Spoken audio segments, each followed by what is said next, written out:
Good morning, students of class 11. It is the fourth video of the chapter Silk Road.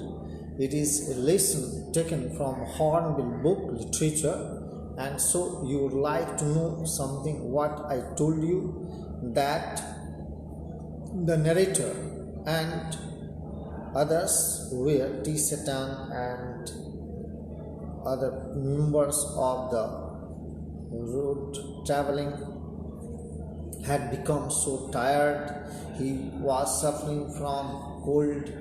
One of the nostrils was jammed. He was tired and hungry. He started breathing. Narrator started breathing through his mouth. After a while, he switched to single nostril power, which seemed to be admitting enough oxygen, but he was drifting off. He woke up abruptly. It was something wrong. His chest felt strangely heavy, and he sat up, a movement that cleared his nasal passages almost instantly and relieved the feeling in his chest. Curious, he thought. Means now he got relieved from the jamming of nostrils. The narrator lay back down and tried again. The same result came, and he was on the point of disappearing into the land of naught. And when something told him nothing to do, it must have been those emergency electrical impulses again, but this was not the same as on previous occasions. So what did happen there? This time he was not gasping for breath, but he was simply not allowed to go to sleep. He sat up there once and made up that he was feeling better. But now he could breathe freely and his chest felt fine. But as soon as he lay down, his sinuses filled and his chest again became cold.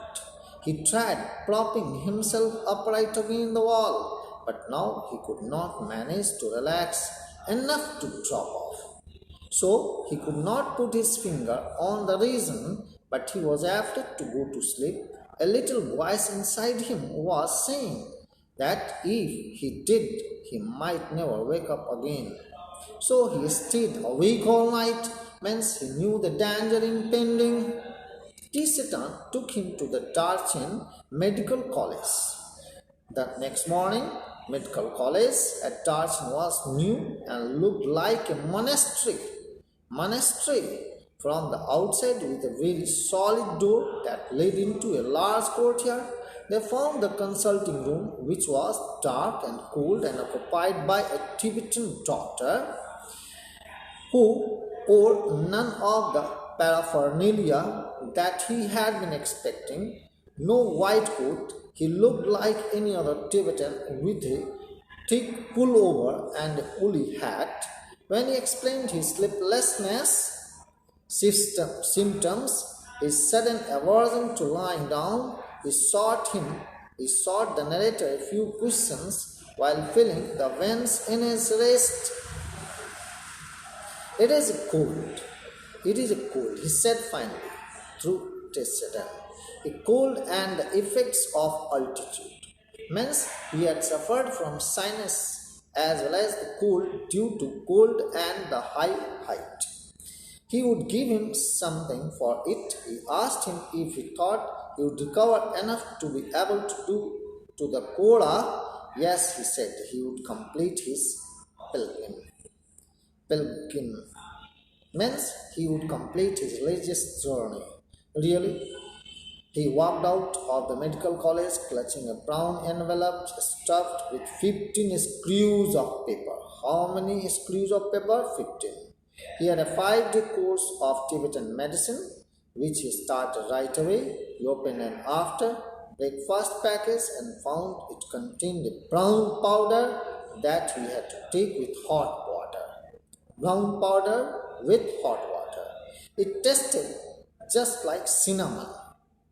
The contents of the lunchtime and bedtime packages were less obviously identifiable, but both contained a small spherical brown pellets. They looked suspiciously like sheep dung, but of course he had to take. That night, after his first full day's course, he slept very soundly, like a log, not a dead man. Not a dead man. Then what did happen?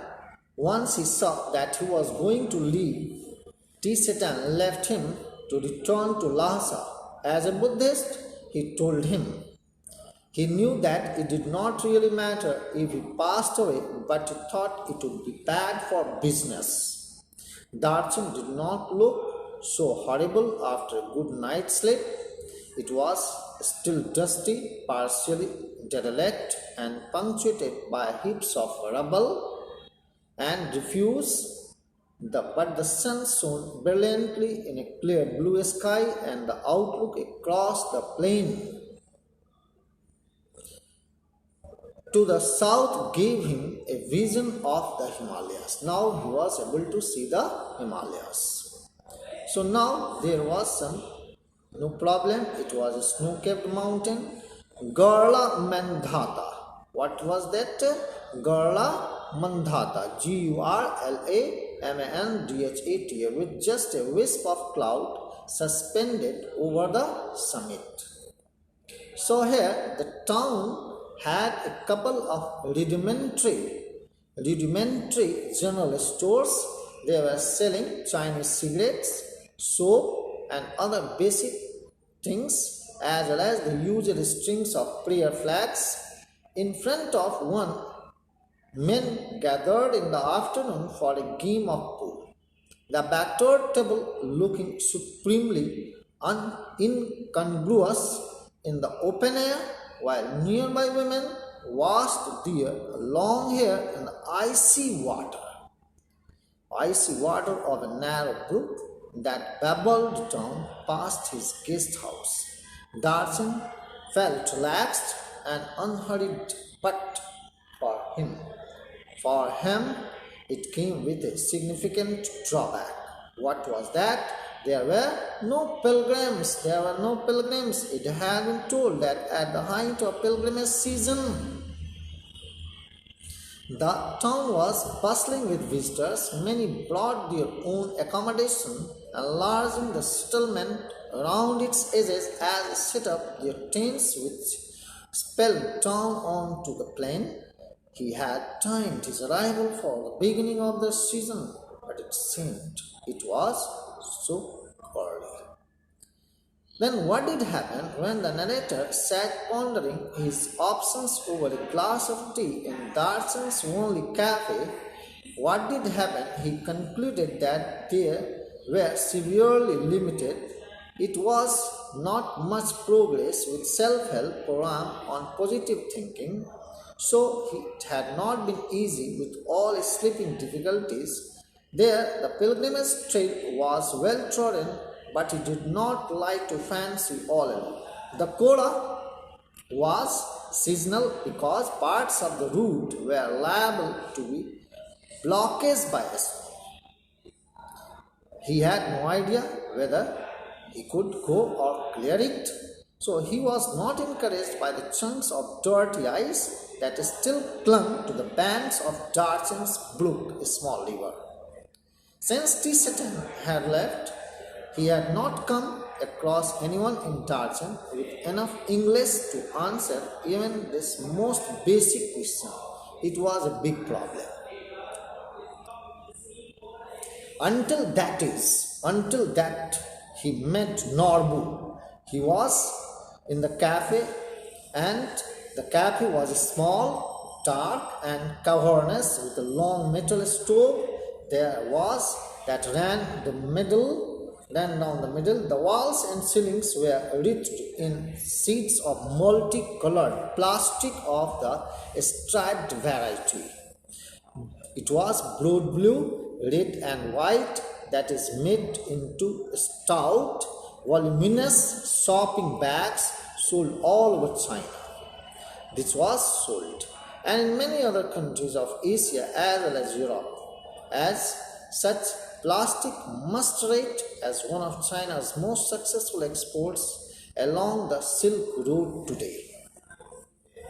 So the cafe had a single window beside which he had taken up position so that he could see the pages of his notebook he had already brought with himself to write something in pastime.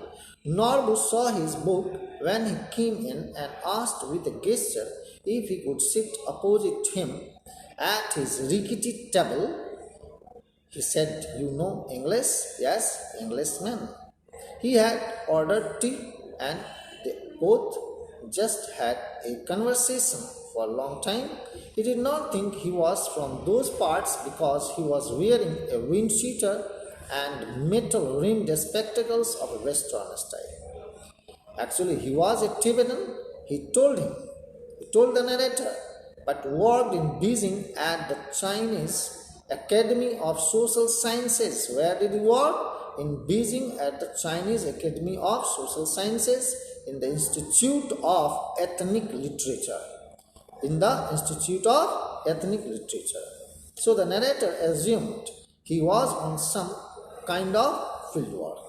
"Yes and no," he said. He had come to do the Kora. His heart jumped because he got a companion. Norbu had been writing academic papers about the Kailash Kora.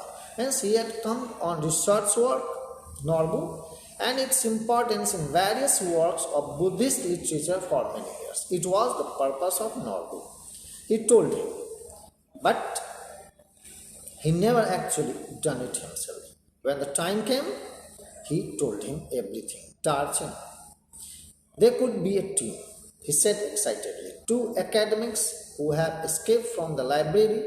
Now, perhaps his positive thinking strategy was working after all.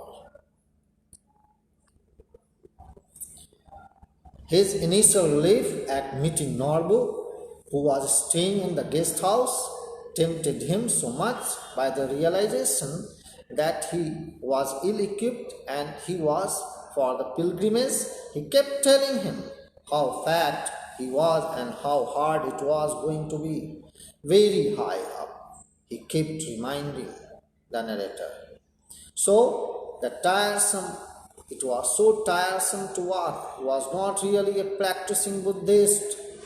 He transpired, but he had enthusiasm, and he was, of course, Tibetan. So, although he had originally envisaged making the trek in the company of the devout believers, on reflection, thought he had decided, and perhaps Norbu would turn out to be the ideal companion. He suggested that they would hire some yaks to carry their luggage, which he interpreted as a good sign. He had no intention of prostrating himself all around the mountain.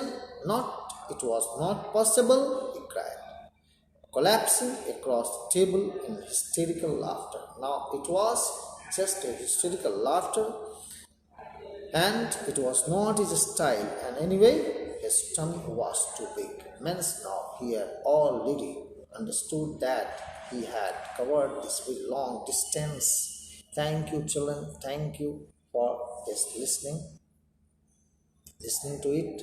Now I think you will read and understand, and everything is really well explained. You can know everything.